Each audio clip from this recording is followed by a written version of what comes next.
My twins. It's been a minute. I'm no longer bald now.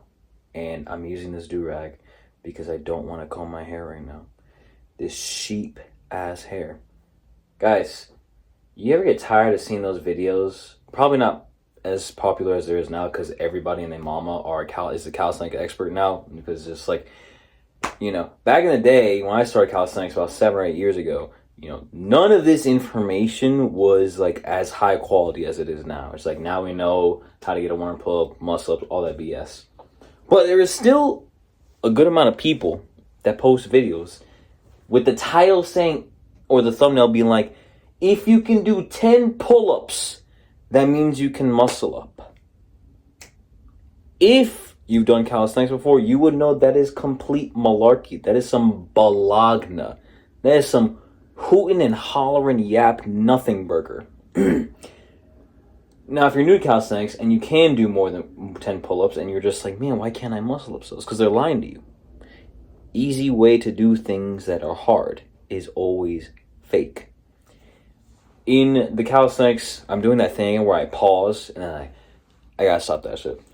In calisthenics, there is always this like attempt to have a quick fix at advanced skills, handstands, muscle ups, one-arm pull-ups, whatever skill it is. If it's a skill, no matter what way you slice it, you could be gifted, like me, gifted in front levers. I still had to try and train the front lever in order to get to an advanced level. So muscle ups, we're bringing it back to the basics, baby. I know I made a 3-part series on how to master the muscle up and eventually get your one-arm muscle up, but we can still, dig deep in some of these skills that maybe, most calisthenic YouTubers, they don't explain. In the muscle up, your limb length is actually very important. You having shorter arms, longer arms, does impact on how difficult the movement will be. Simply because if you have longer arms, it makes the range of motion harder. It makes it so me, a stub-armed G, I do this, and I'm already over the bar. I can literally just lean over. A longer armed individual will probably have to not just, like for me, I do a pull-up. All I need to do is get it right under my nipples, pause. If I can get it right under here, I can muscle up and do the rest. For a longer limbed individual, it will be more difficult because you have to pull harder than me while getting less because you have to pull until you're able to dip. So I'm able to do it right here. You might have to do it down here because that's how your arms work. For doing the C motion, like starting from here, elbows, and you're dragging the bar back in a C motion, kind of like a pendulum swing. That pendulum swing is everything when you're doing your muscle up. So you can do 10 pull-ups, 20 pull-ups even. That doesn't matter because unless you're just hulkingly strong or great at weighted calisthenics and just randomly do muscle up attempts, you're not going to be able to do it because it's a whole skill to practice. Everything you do in calisthenics is a skill. Even a basic knee push-up is a skill that needs to be practiced if you want to master it. When you're doing your muscle ups, one tip, I never jump on the bar if I don't have to. Because when you jump on the bar, you have to either immediately start it because you're about to hit the peak point of the swing. The swing, my forearms are fat. Whenever you're doing the swing, let's say you grab the bar, you're still going to be swinging a bit. So that extra few seconds of swinging until you get the right position, because what you have to do is when you're in the back right here, when these are your hands and this is your feet, when you're at this point, the bar is still right here. You are in front of the bar right now. That's when you pull and then your elbows have to go over the bar. When you're swinging and you're like back here, it's going to be physically impossible to just pull up from there unless you just turn off gravity mode. You have to be able to swing it from here.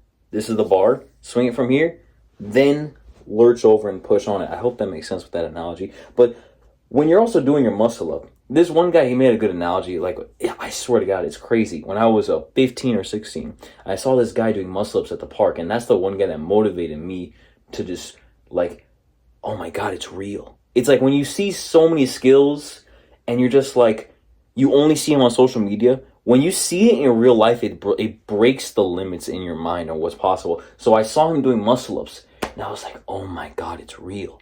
I went up to him and was like, how do you do it, King? Tell me the way. And he explained it that it's not a form of like, you can cue it up. Like, you do this. First step, you do hang on the bar. Step 2, you swing. Step 3, you pull.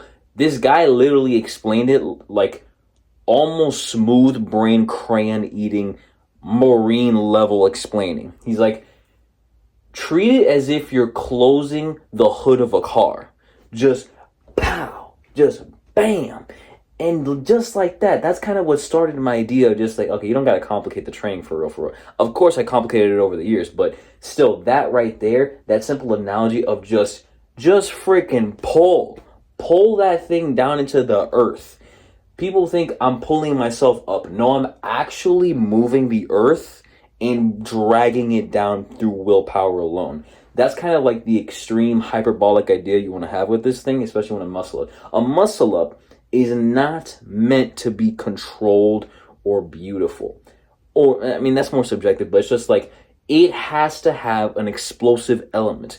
The explosive element is at least 1 second to where it is not in your control, to where it is not being forced by your muscles. You are allowing momentum, gravity, leverages, swing, nature itself. You're allowing God to do the rest of it. All I need to do is to swing, then pull. In that one moment I'm pulling from here and here, I don't have control. That's literally just my lats throwing me up in the air, Baki style, and then I land on top of the bar and then dip up. So it is not simply put, if you can do a large amount of pull-ups, 10 pull-ups is a good amount. Most people can't even do 5. You do 10, 15, 20, because I know people that do 10 pull-ups, 15 pull-ups, but they can't even dream of doing a muscle up. Of course, if they're learning from me, I'm just going to be like, yo, for real, just do weighted pull-ups. But if you do not have weights at home, I'm going to give you a substitute exercise, the thing that I use to help get my muscle-ups good. Adjusting the grip. The grip must be adjusted. Pause. You have to change the grip every time you're training, okay? How I do it personally, and you can emulate it or change it however way you want. I would actually go through arcs to where a few weeks I would be doing regular grip. So I'll just be doing regular muscle ups, how I feel. The next cycle, or not cycle, but it's just like the period on when I'm trying new stuff. That is when I do wide grip muscle ups. And wide grip muscle ups to me will always be as far as you can reach. If you can go bar to bar, freaking just crank those things out. If you can't, then wide for you is different for wide for me. Wide for you can just be wider than normal. You're used to doing this. This is already good enough. And that is also a form of progression, because people don't just count progression or strength gains with just numbers and weight. Your form adjusted into a better level is also a form of progression. So doing your wides, or if you're not comfortable doing wides, better or wider than normal grip, that is already a form of progression. That is an increase in difficulty without doing much, which is amazing perk in calisthenics without having to add weights to it. Then, after I get comfortable to where it's like, it almost feels as natural as the regular. You want to get good at all of them, because that targets different muscle groups and makes you an overall stronger individual for calisthenics. And once you get comfortable doing the harder variations, it is going to be impossible that your regular pull-up variation, the numbers don't go up. You're more explosive. You're more controlled. It feels easier. Then the next cycle, I'll do close grip. Close grip for me always means hands touching. I can't do this like subtle close grip because I think it's too close to the normal. For me, of course, like I said, for the wide, go a little bit wider. For the close, go a little bit closer than what you're used to. That could be a form of progression until you get to that level. But me, I always do as wide as I can and as close as I can. Hands touching, got to be doing it every single time whenever I'm doing muscle-ups. And doing that alone will already just getting comfortable in that.